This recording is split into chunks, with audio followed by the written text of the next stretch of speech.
राजेपुरा नामक गांव था जो बुंदेलखंड के सूखे पठारों पर बसा था।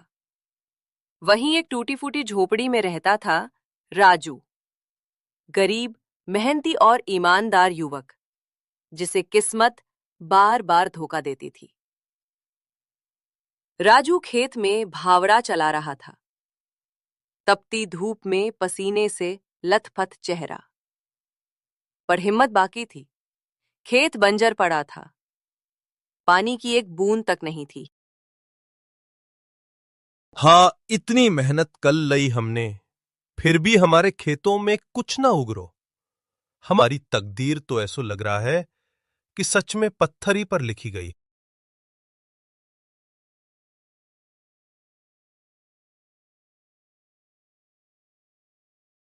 काई रे राजू, तू फिर से मिट्टी खोद रहा है? हमने तो सुना है कि इस बार तो बीज ने भी मना कर दिया कि हम इस मिट्टी पर ना उगे हैं। हरी, तू तो जानता है, मेहनत करने वालों को भगवान देर से देता है, पर देता जरूर है। भगवान? अब तेरे हिस्से का भगवान तो भूल गया? पूरा गांव कहता है कि तू तो जन्मजात बदकिस्मतिया है।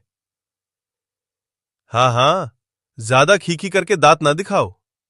बड़े आई, हमने भी सुने हैं लोग का कह रहे।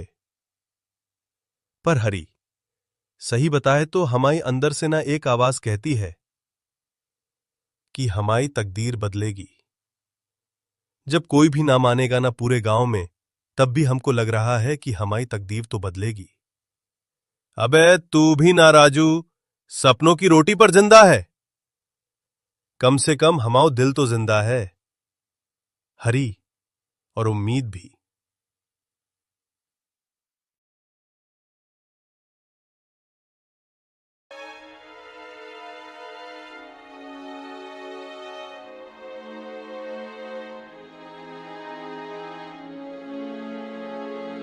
शाम को शिवा अपने घर लौट आया। घर लौटकर राजू को माँ ने देखा। उसकी माँ मिट्टी के चूल्हे पर बैठी थी, पर चूल्हा ठंडा पड़ा था। बेटा, लगता है भगवान ने तेरी तकदीर बिना स्याही की कलम से लिखी है। हे अम्मा, तुम ही तो सिखाती हो, हिम्मत कभी ना हारनी चाहिए। पर बेटा, जब पेट भूखा हो और किस्मत अंधी, तब माँ का दिल कांप जाता है। अपने दिल को जरा थाम तो अम्मा। तू देखना, जिस मिट्टी को सबने छोड़ा है ना, वही आही हम एक दिन सोना उगाएंगे। तेरा भरोसा अभी भी नहीं टूटा? हमारा भरोसा अबे ना टूटो अम्मा।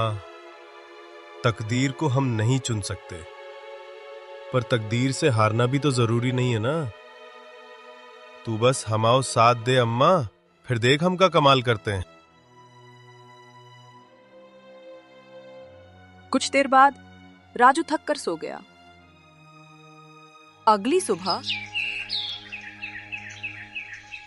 राजू खेत जाने को तैयार होने लगा। तभी उसकी माँ उससे बोली, बेटा, घर में लकड़ियां खत्म हो गई हैं, चूल्हा कैसे जलेगा? हाँ तो ठीक है अम्मा, हम जंगल से लकड़ियां लाए दे रहेंगे ही, उसके बाद खेत चले जाएंगे।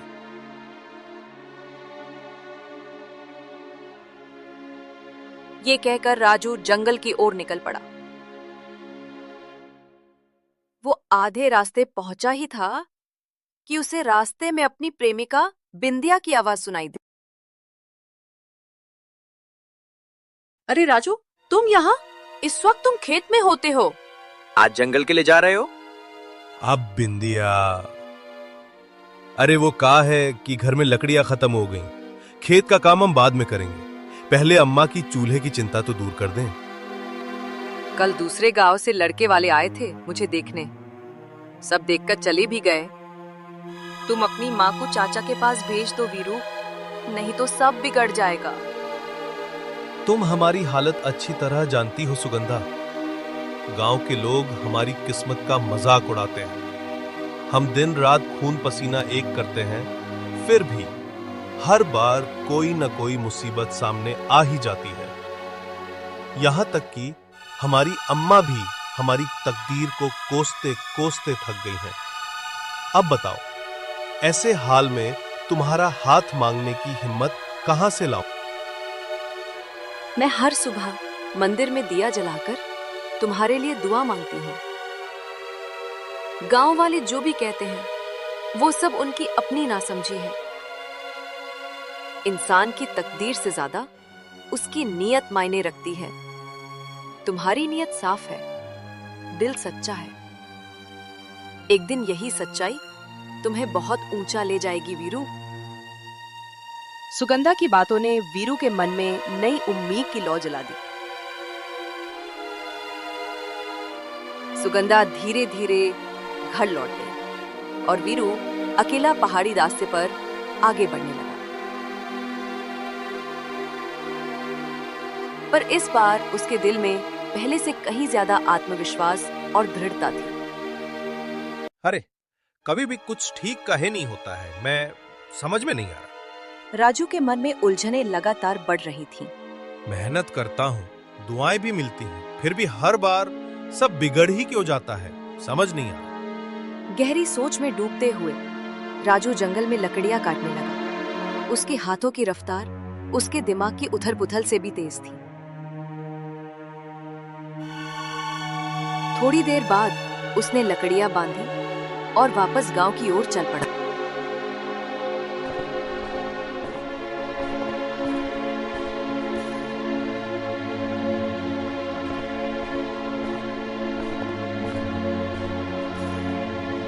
अरे, ये कौन से रास्ते पे आ गए हम? ये तो, अरे ददरे, हम तो रास्ता ही भटक गए। राजू जंगल के उस हिस्से में आज तक कभी नहीं आया था। तभी अचानक तेज बारिश शुरू हो गई। आहा, ये क्या मुसीबत है? अब बारिश भी। बारिश से बचने के लिए वो किसी छांव की तलाश में इधर-उधर भागने लगा। हर तरफ पानी ही पानी नजर आ रहा था। तभी उसकी नजर एक पुरानी वीरान हवेली पर पड़ी।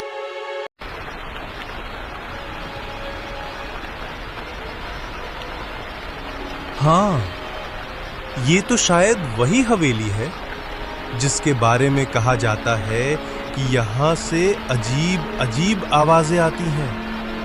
ए भगवान, ये तो बरसों से वीरान पड़ी है और बारिश के चक्कर में। चल भाई राजू।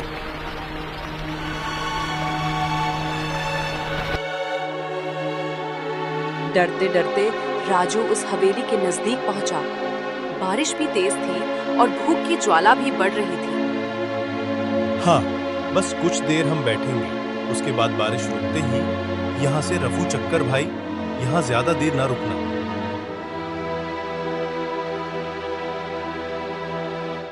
पर जैसे ही राजू ने कदम अंदर रखा, उसकी आंखें फटी की फटी रह गईं।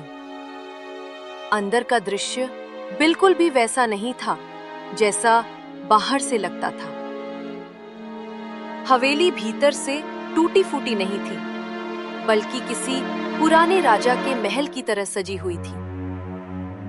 दीवारों पर प्राचीन चित्र थे, फर्श पर महंगे गलीचे बिछे थे और कमरे के बीचों बीच रखी थी एक बेशकीमती बंदूक।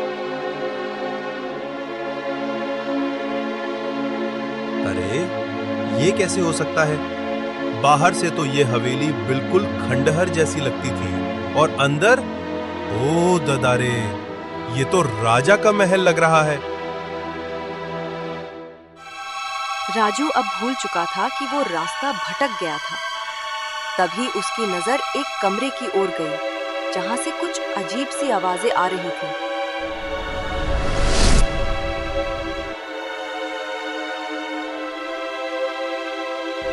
राजू धीरे धीरे उस कमरे की तरफ बढ़ा। सामने का दृश्य देखकर वो बुरी तरह चौंक गया।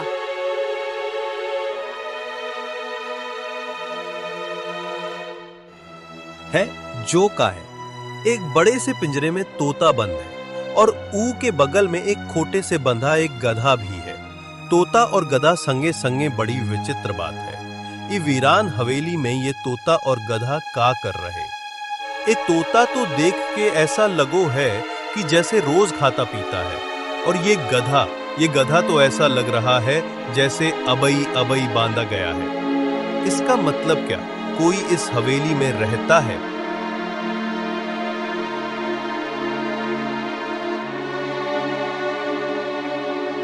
तभी तोता राजू को घूरते हुए इंसानी आवाज में बोल पड़ा। हाँ, आखिरकार तू आ ही गया राजू, लेकिन तूने आने में काफी देर कर दी। तो क्या हो गया? अगर सुबह का भूला शाम को घर लौट आए तो उसे भूला नहीं कहते। दोनों को इंसानी आवाज में बात करते देख राजू घबरा गया। है, ये कैसे संभव है? तुम तोता हो, तुम इंसानी भाषा में कैसे बोल सकते हो? और ये गधा ये भी बात कर रहा है। बड़ी विचित्र बात है। ये वीरान हवेली में ये तोता और गधा क्या कर रहे हैं? हम दोनों इंसानों की भाषा में क्यों और कैसे बात कर रहे हैं, इसका रहस्य तुझे कुछ देर बाद में पता लग जाएगा। हम ये तुझे अभी नहीं बता सकते, पर इतना जरूर बता सकते हैं, हमें एक अनोखा वरदान मिला है। इस हवेली में कोई नहीं आता, और तू पहला इंसान है जिसने यहां कदम रखा है। तभी गधा मुस्कुराते हुए आगे आया। और तू बड़ा भाग्यशाली भी है दोस्त। सोच, ये मौका हर किसी को नहीं मिलता। राजू का चेहरा हैरानी से भर गया। डर मत, हम तेरा नुकसान नहीं करेंगे। अब मेरी बात ध्यान से सुन। मुझे वरदान मिला है कि मैं इंसान को नेक राह दिखा सकता हूं, और मेरे साथी गधे को वरदान है कि वो इंसान को गलत राह दिखा सकता।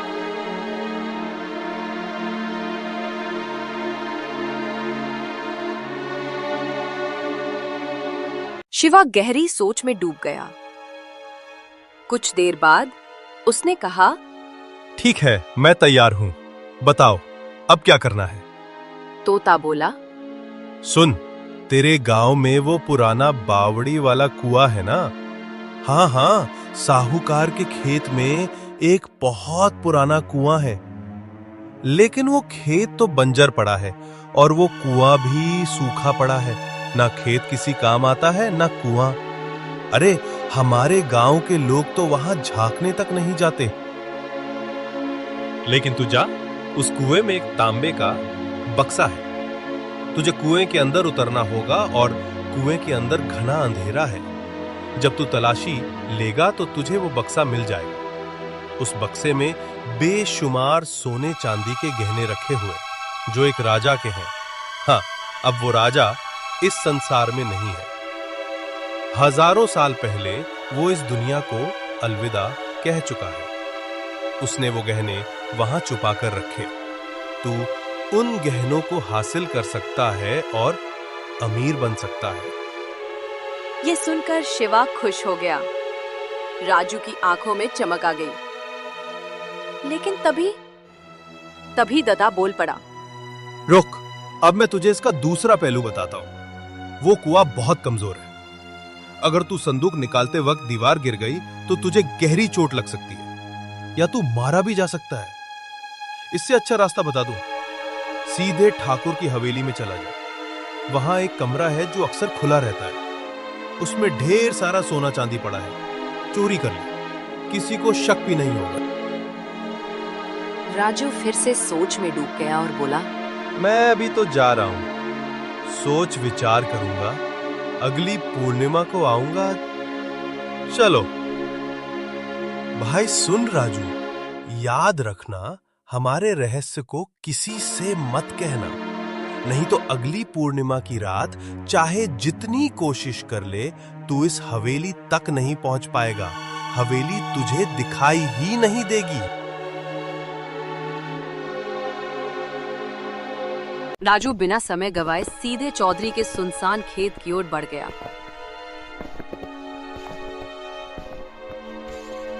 खेत की पगडंडी पर चलते हुए वो धीरे धीरे बुदबुदाने लगा। लगता है इस बार सच में मेरी किस्मत बदलने वाली है। अब माँ के लिए भी अच्छा घर बना पाऊंगा। राजू झट से उस पुराने कुएं में उतर गया और उसे जल्दी ही वो तांबे का संदूक मिल गया। जैसे ही उसने संदूक बाहर निकाला, वो रात के अंधेरे में चुपचाप घर की तरफ चल पड़ा।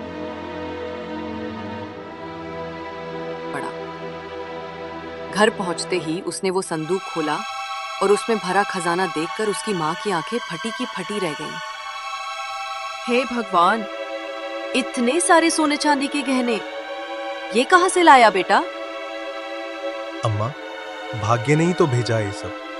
भरोसा रखो, मैंने कोई चोरी नहीं की। माँ, यकीन मानो, तुम्हारा बेटा गलत राह पर नहीं जाएगा।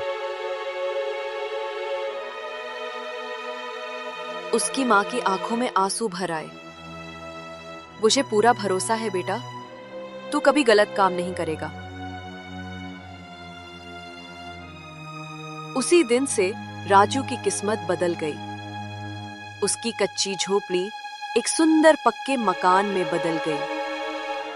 उसने खेती छोड़कर कारोबार शुरू कर दिया।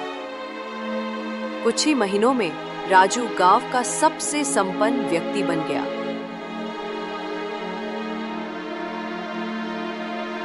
अगली पूर्णिमा की रात राजू फिर से उसी रहस्यमयी हवेली में पहुंचा। तोता और गधा पहले से वहां उसका इंतजार कर रहे थे। लगता है तूने अच्छाई का रास्ता चुना राजू। अब देखते हैं आगे क्या होता है। ध्यान से सुन।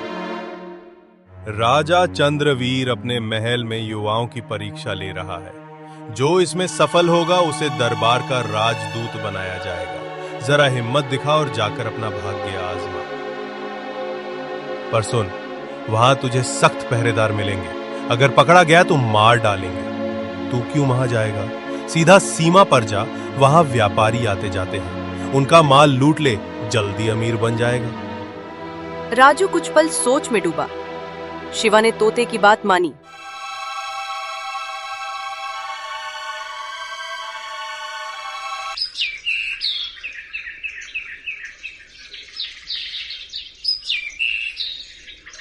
और महल की तरफ चल पड़ा। महल में युवाओं की भारी भीड़ जमा थी। सब अपने भाग्य आजमाने आए थे। आज हम 3 परीक्षाएं पहली लेंगे। परीक्षा शक्ति बुद्धि राजा ने और 2 धैर्य सैनिकों की। को बुलाया। जो सफल होगा पहला परीक्षा वही था बनेगा हाथियों हमारा को खास काबू में करना। संदेशवाहक।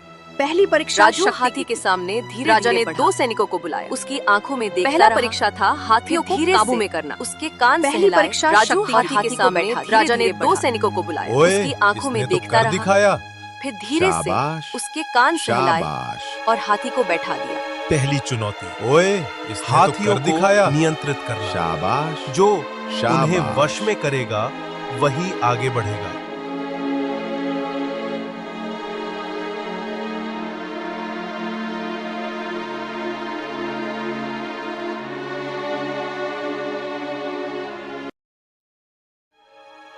राजू हाथी के सामने धीरे धीरे बढ़ा।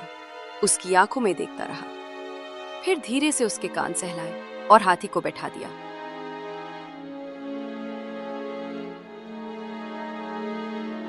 ओए, इसने तो कर दिखाया।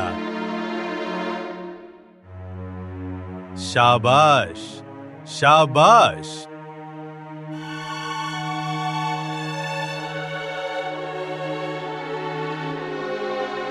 अब बारी थी बुद्धि की परीक्षा की। एक पहेली पूछी गई।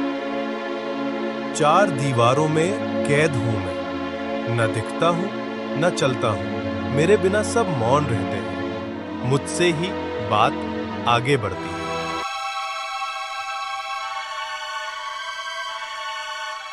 मौन, बात आगे बढ़ाना। हाँ, जवाब है शब्द। बिल्कुल सही। और अब अंतिम और सबसे कठिन परीक्षा, धैर्य की। राजा चंद्रवीर की आज्ञा पर युवाओं को धूप में सिर पर पानी से भरा घड़ा रखकर 5 कोस चलने का आदेश दिया गया। घड़ा गिरना नहीं था। राजू पूरे रास्ते शांत, स्थिर और एकाग्र रहा। उसने ना घड़ा गिरने दिया, ना थकावट दिखाई।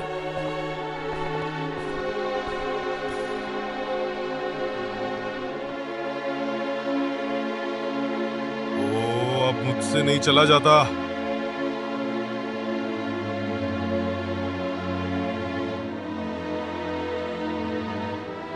मेरा तो पानी बह गया। अरे मेरा तो पानी छलक गया। लेकिन राजू ने ना तो पानी गिरने दिया, ना ही कोई थकान जताई। आखिरकार वो समय पर 5 कोस चलकर वापस आ गया।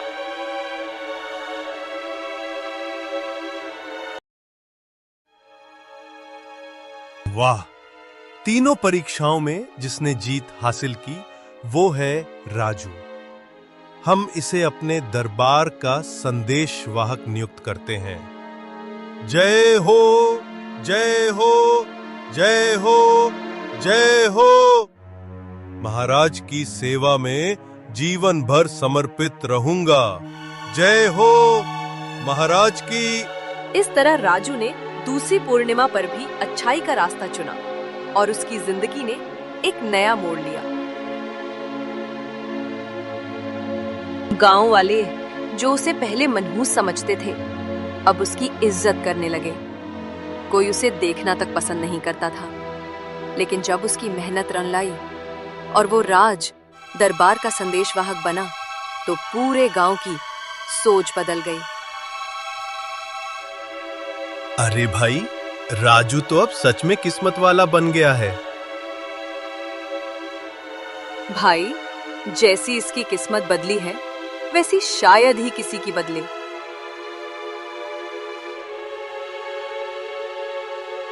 वही लोग जो उसे ताना मारते थे, अब उसे सम्मान की नजर से देखने लगे। कुछ समय बाद गांव का मुखिया राजू के घर आया। प्रणाम माताजी। अगर आपकी अनुमति हो तो मैं अपनी बेटी वृंदा का विवाह राजू से करना चाहता हूँ। शिवा मुस्कुरा दिया, मन ही मन सोचने लगा।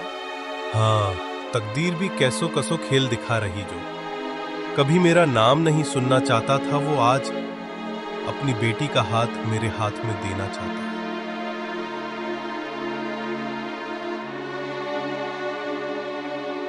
कुछ ही दिनों में विवाह संपन्न हो गया।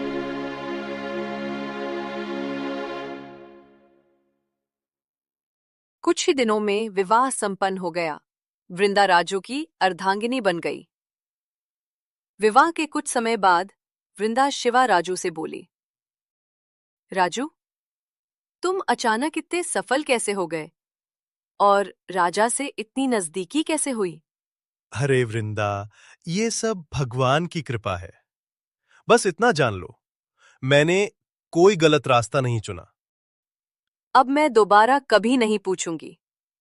मुझे तुम पर पूरा भरोसा है।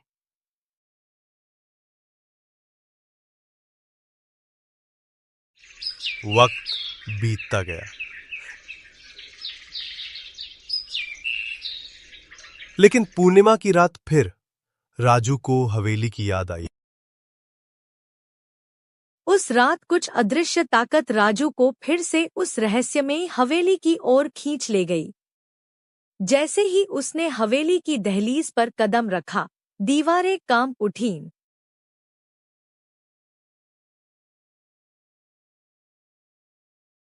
अंदर वही तोता और गधा बैठे थे, जो राजू को देखकर चौंक उठे। हमें लगा था अब तू हमें भूल चुका होगा।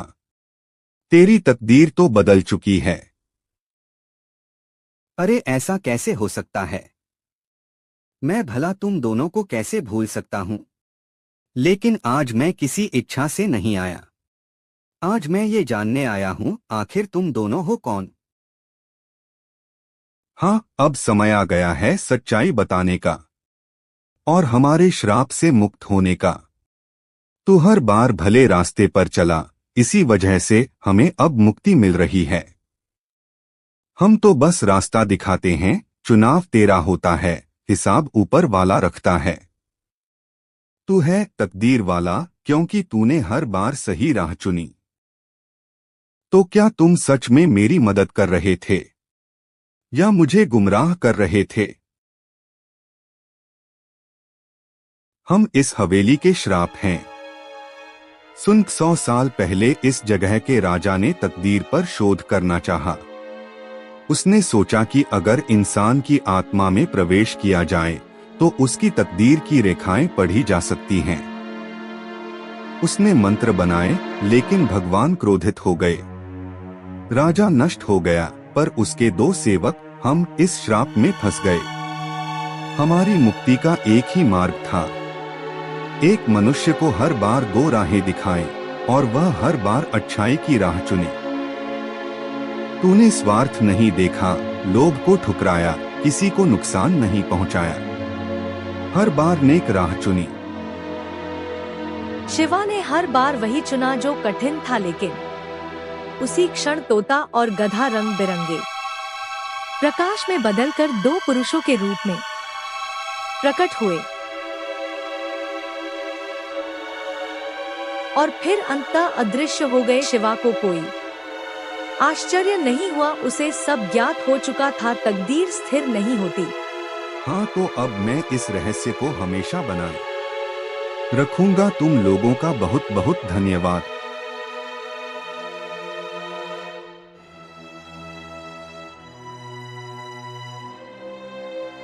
वो इंसान के कर्मों से बनती और बदलती है। जो सही रास्ता चुनता है, तकदीर खुद उसके आगे झुक जाती है। राजू की ये कहानी सिर्फ एक इंसान की नहीं, बल्कि हर उस आत्मा की है जो कर्मों के रास्ते तकदीर को बदलने की ताकत रखती है।